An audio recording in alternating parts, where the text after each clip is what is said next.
Olá, somos acadêmicos de medicina do Centro Universitário Unifaminas. Nosso trabalho de telemedicina possui o seguinte tema: violência sexual, como identificar e abordar na atenção primária. A violência sexual é um tema que merece destaque, principalmente por causa da sua alta incidência e por causa da dificuldade de identificação e auxílio das vítimas. No Brasil, o Sistema Nacional de Agravos e Notificação identificou 77.845 casos de violência sexual contra a mulher no período de 2011 a 2015. Já de crianças e adolescentes, o Ministério da Saúde identificou 58.037 casos em 2011 e 83.068 casos em 2017. Logo, é muito válido discutir sobre esse tema. Por isso, nós convidamos professores médicos para falar e discutir mais sobre esse assunto. A violência contra a mulher é um tema muito constante, tanto nas UBS quanto nos hospitais, nas urgências e emergências. Então nós vamos falar um pouco aqui a respeito dessa violência contra a mulher, violência sexual. A gente tem que estar muito atento às equipes de saúde, principalmente na atenção primária, para sinais que possam trazer a suspeita dessa violência estar acontecendo naquelas mulheres que não estão empoderadas o suficiente para denunciar os seus agressores. Então, mudanças de comportamento, mulheres que antes tinham uma vida social legal, tranquila, passam a ficar introvertidas, com dificuldade de relacionamento com as outras pessoas, buscam isolamento social, buscam afastar das pessoas. Então, isso tudo, essas mudanças de comportamento são importantes para a gente estar avaliando. A equipe toda de saúde ela tem que estar atenta a isso, não só o médico no consultório, mas agentes comunitários, enfermeiro, técnico de enfermagem, todos da equipe de estratégia de saúde da família, bem atentos para isso, tá? Com relação à questão da denúncia, a denúncia hoje ela é extremamente protegida e extremamente resguardada por leis, né? Nós temos várias leis que protegem as mulheres contra o abuso sexual. Tem a Lei Maria da Penha, a Lei do Carnaval agora, que não é não, a Lei contra o Feminicídio. Então, são grandes avanços que a sociedade teve em prol de proteção das pessoas mais vulneráveis, tá? Nós temos o Disque Denúncia 180, que é uma denúncia anônima, que a gente não precisa ter medo de ligar e do outro ficar sabendo que você que denunciou. Então, esses discos de denúncia são todos, mantêm o anonimato de uma forma efetiva.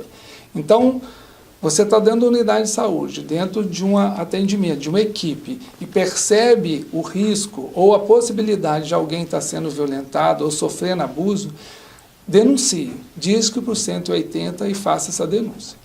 Nos pacientes que chegam à unidade de saúde já sendo violentados, então são pacientes que chegaram e sofreram abuso, nós como médicos temos a responsabilidade de notificar, fazer a notificação desse abuso, não só do ponto de vista epidemiológico, mas também discando para o 190 e fazendo a denúncia à polícia. O médico legista vai ser o responsável para fazer o exame de corpo de delito, mas nós, profissionais médicos que estamos atuando e cuidando daquela pessoa, somos responsáveis pelo cuidado daquela pessoa naquele momento. A gente não pode se isentar da responsabilidade do cuidado daquele indivíduo que foi abusado. Olá, meu nome é Pascale Gonçalves Macena, eu sou pediatra. E hoje, continuando o nosso assunto sobre violência sexual, a gente vai falar sobre a violência sexual na criança.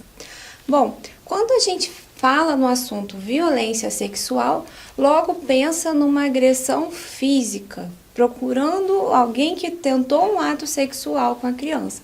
Mas a gente não pode esquecer que a violência sexual também são situações em que, por exemplo, se fazem carícias em partes íntimas de uma criança, ou se leva essa criança a ser exposta a situações de conteúdo sexual, e qualquer outra situação em que envolva atos sexuais, mesmo que essa criança não esteja participando de uma relação sexual, também deve ser encarada como uma forma de abuso. Então, é bem importante nós da equipe de saúde, os agentes comunitários, enfermeiros e médicos, estarmos atentos a essas situações, que possivelmente não vão aparecer com um exame físico alterado, mas essa criança vai ter sim consequências psicológicas. E quais seriam as consequências psicológicas de uma criança que está sofrendo um abuso sexual? Um sinal de alarme muito importante é a mudança de comportamento, uma mudança brusca de apetite. Essa criança comia de tudo, de repente ela parou de comer. Essa criança que era uma criança alegre, uma criança feliz, de repente ela começa a ficar deprimida, retraída, não quer mais ter contato com as pessoas. Quando se fala de ter contato com determinadas pessoas, ela muda de comportamento. Ou, por exemplo, uma criança que era calma e se tornou agressiva.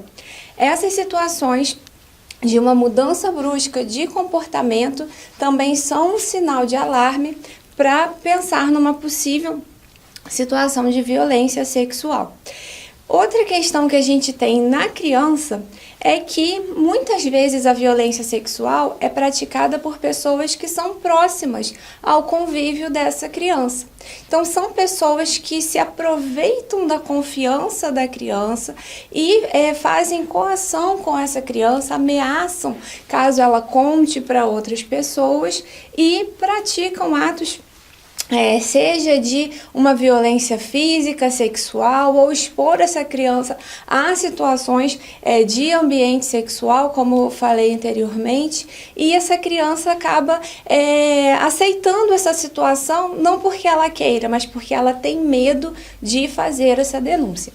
Bom, e aí, se a gente tem essa suspeita, se a gente se depara com uma situação dessa, o que a gente deve fazer? Primeiro, situação de abuso sexual na criança sempre deve ser tratada como uma equipe multidisciplinar. Na nossa rede de saúde, do Programa de Saúde da Família, a gente tem o NASF, que é justamente o núcleo que vai trazer esse apoio com psicólogos. A gente tem também o CRAS, que é o Centro de Referência de Assistência Social, e caso seja necessário, o Conselho Tutelar também vai ser acionado. Então, sempre que se vê uma situação de suspeita de abuso, a regra é atuação com equipe multidisciplinar. O profissional não pode ficar isolado nesse atendimento, nas condutas nesse caso. E não esquecer também que é importante fazer a ficha de notificação, justamente por se tratar de uma violência sexual. Outra situação importante, quando se trata de uma violência aguda, uma violência física, em que tem, por exemplo, uma tentativa de penetração numa criança, essa criança deve ser examinada sim, preferencialmente no ambiente hospitalar. E uma diferença que a gente tem da criança para o adulto é que existe a possibilidade de que o exame físico seja feito com a criança sedada, com a criança em uso de medicamentos anestésicos, justamente porque para que esse exame físico não seja mais um momento de trauma, mais um momento em que essa criança vai se sentir mais angustiada. Então, vamos ficar atentos aos sinais de alarme e sempre procurar a atuação com uma equipe multidisciplinar.